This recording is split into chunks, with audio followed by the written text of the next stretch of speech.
好啦，乡亲啊，全台湾上济会家己开诊所的医师，苗栗公馆福基诊所的老医师谢春梅，昨去做宣路，享受99岁。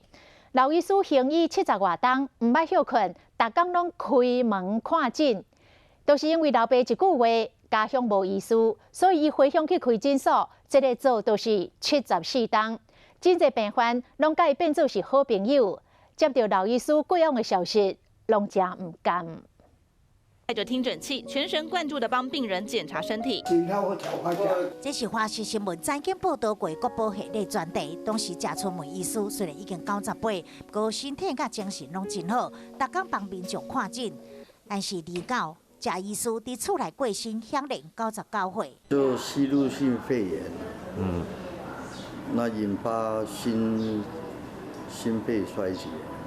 谢春梅伫美国33年，通过医师考试了后，因为爸爸的一句家乡无医师，伊就下定决心倒来苗栗公馆开业，在地服务70外冬。真侪乡亲拢是自细互伊看病看到大汉，甚至还佫有一家5代拢互伊看。